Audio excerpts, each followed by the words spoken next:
সাল্লাম যাওয়ার সময় দেখলাম মদিনা শহর থেকে একটু দূরে একটা বিশাল সমাবেশ হচ্ছে।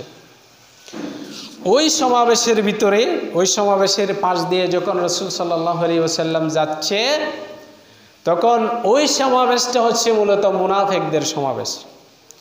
ওখানে আব্দুল্লাহ ইবনে উবাই ইবনে সালুল বক্তব্য দিচ্ছে। তার বক্তব্য দেওয়ার সময় যখন রাসূল সাল্লাল্লাহু আলাইহি ওয়াসাল্লাম যাচ্ছিলেন, তার কথাগুলো যখন শুনছিলেন, তখন রাসূল সাল্লাল্লাহু আলাইহি ওয়াসাল্লাম ওখানে কোরআনের কিছু আয়াত তেলাওয়াত করলেন। কোরআনের এই আয়াত তেলাওয়াত করতে গিয়ে আব্দুল্লাহ ইবনে উবাই ইবনে সালুল তখন রাসূল সাল্লাল্লাহু আলাইহি ওয়াসাল্লামকে বলতেছে, আপনি আপনার গৃহে ফিরে যান এবং আমাদের মাঝখানে আপনি আসিয়েন না। তখন সে সবে মাত্র সে ইসলাম গ্রহণ করেছে, কিন্তু তার মনের ভিতরে যে পরিপূর্ণভাবে ইসলামকে মানার অনুসরণ করা, সে এটা মানতে পারে নাই। মৌখিকভাবে পেরেছে কিন্তু অন্তর থেকে পারে নাই।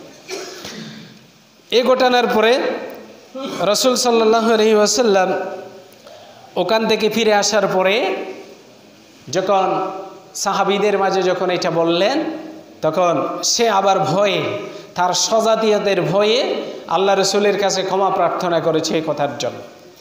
এরপরের থেকে আব্দুল্লাহ ইবনে উবাই ইবনে সালুল প্রতি জুমাবারে মসজিদের নববীর বারান্দায় দাঁড়িয়ে রাসূল সাল্লাল্লাহু আলাইহি ওয়াসাল্লাম যখন খুতবা দিতে উঠবে, বক্তব্য দিতে উঠবে, তখন একটি কথা বলতো প্রতি জুমাতে আব্দুল্লাহ ইবনে উবাই, যে এই ব্যক্তি যিনি আমাদের কাছে রহম হিসেবে এসেছে, রহমতের বার্তা নিয়ে এসেছে, তোমরা প্রত্যেকে তার বক্তব্য শোনো, কথা শোনো। এটা কার কথা ছিল? আব্দুল্লাহ ইবনে উবাইয়ের। অর্থাৎ প্রতি জুমার দিন সে এই বক্তব্যটা দিত, এই কথাগুলো বলতো। এই হাদিসটা এসেছে সহিহ বুখারীর 2য় খণ্ডের 926 নম্বর হাদিস।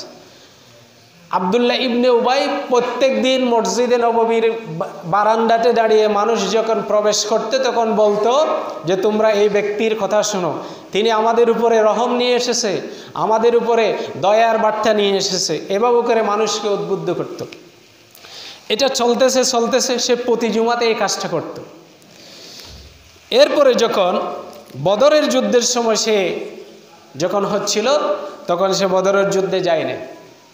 উহুদের যুদ্ধের সময় যখন সে 300 জন মুনাফিককে নিয়ে যখন জিহাদের ময়দানে থেকে যখন পালিয়ে এসেছে, পালিয়ে আসার পরে একদিন জুমার দিন আবার দাঁড়িয়ে আগের মতো এটা বলা শুরু করছে যে তোমরা এই ব্যক্তির কথা শুনো, ইনি আমাদের কাছে রহমত নিয়ে এসেছে, দয়া নিয়ে এসেছে, শান্তি নিয়ে এসেছে। এই কথা বলতে গিয়ে সবাই তার কলার ধরে হয়েছে, তার স্বজাতীয়রা। কারণ তার চরিত্র, তার মুখোশ, তার ভিতরে কে আছে সেটা বুঝে গেছে।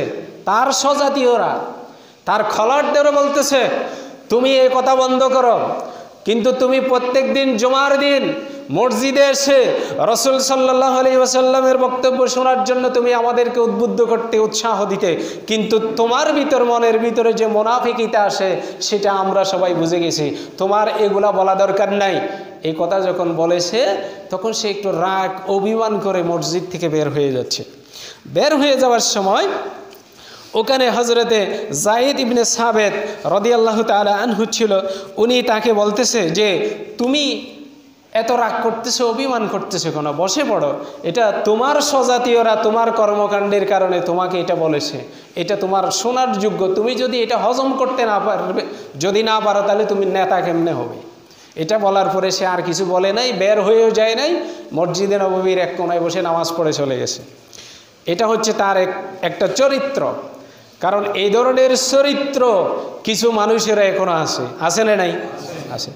বিভিন্ন মাহফিলে, বিভিন্ন ওয়াজের ময়দানে, মসজিদে এরা ভালো ভালো কথা বলে, কিন্তু বাইরে গেলে এদের রূপ আরেক রকম। এরকম মানুষ আছে না নাই? আছে। এখন আসেন